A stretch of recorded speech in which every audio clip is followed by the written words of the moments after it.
Yesterday's video, we said that there is a very high chance that Palantir was going to continue to sell off and pull back into our $140 smart money zone.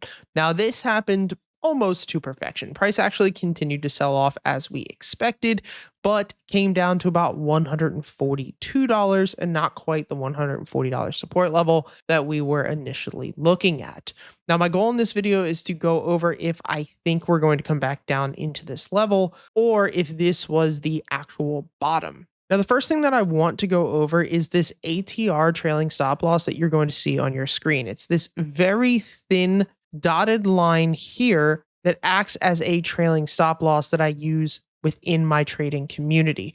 You will notice that when we're trading over the ATR trailing stop loss, we are normally in an expansion phase, and the market, or Palantir in this example, is normally breaking out to the upside. When we are trading underneath of this level, as we did from February down to about April, we are normally have bearish sentiment, and the market, or stock, in this case Palantir, is normally going to continue to pull back or consolidate sideways. Now, it is important to note that for the first time since April, we broke this ATR trailing stop loss back here on the 18th of October. I'm sorry, the 18th of August. This would have been a good time to exit the stock. Now, in yesterday's video, we talked about this key area here of $140, which is going to be our smart money zone.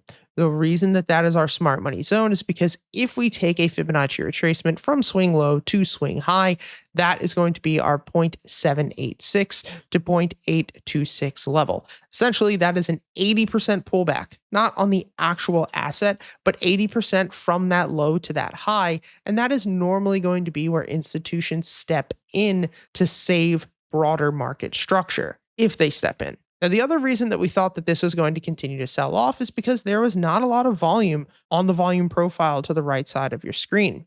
This gray indicator here shows you how many shares were traded, whether it's bought or sold within the past 150 days. When we have thick areas of volume on the volume profile, it will act as a strong support or a strong resistance. When we have thin areas, it's going to act as a highway, basically, for the stock to either break out aggressively or, in the case of yesterday and earlier today, break down aggressively. Now, the thing that I want you to really notice by looking at this chart is that now that we've sold through this thin area of volume, we're moving back down into this thicker part of volume. If I was somebody who was looking to buy Palantir, which I'm not, I'm just sharing this with you guys because I know that a lot of people are focused on this.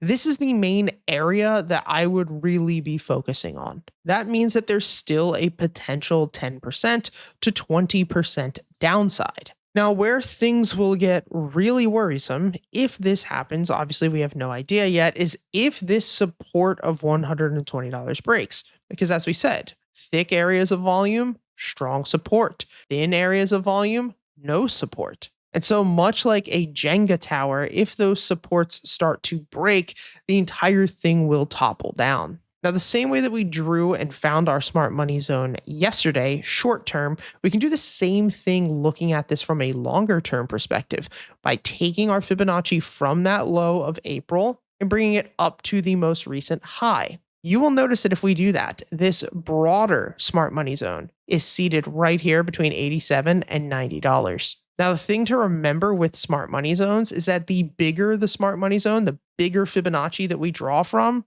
the higher of a chance we have for price to bounce, but the lower chance we have for it to actually pull back into that level. For instance, if we go back and take a look at Palantir through November of 2024, we could have done the same thing. We could say, okay, well, here's our Fibonacci zone. Here's our smart money. I'm going to wait to buy until it pulls back into this level. And of course, that never happened. But if we were playing the shorter term smart money zone, much like we did with our initial one up here, we would have pulled right into that level and then broke out. So if you're looking for bigger smart money zones, they're going to be much stronger supports, but the chances of a stock pulling back into it is going to be a lot lower. This is why I don't focus on trading just one stock. Instead, what I do is I look every single week at 200 to 300 stocks throughout the market and try to find stocks that are inside of these macro smart money zones. For instance, some ones that we've been trading recently were Reddit, which has bounced inside of that smart money zone,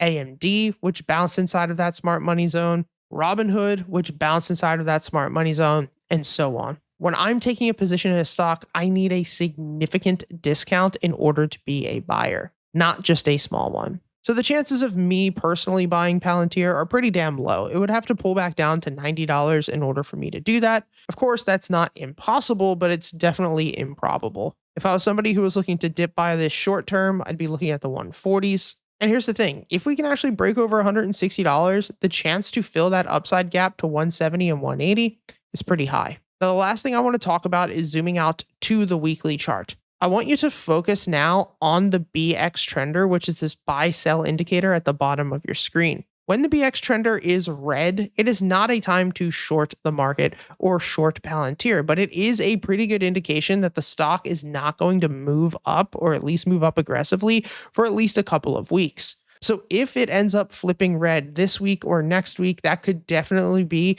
an indication that price is either going to continue to sit at $140, or best case scenario for me, probably not best case scenario for a lot of people watching this video, price would pull back down to $90. At the end of the day, whatever happens, happens. Of course, if you are trading this, use proper risk management. If you want to get access to all of the indicators that you see here and my step-by-step trading system completely for free, the link to our trading library and masterclass series is down in the description. There's no credit card, there's no catch, there's no BS. All of our indicators, such as the BX trender, smart money zones, and volume profile, are down there completely for free and come with courses showing you how to set them up and exactly why I take a position. Thanks for all the support, and I'll see you guys tomorrow.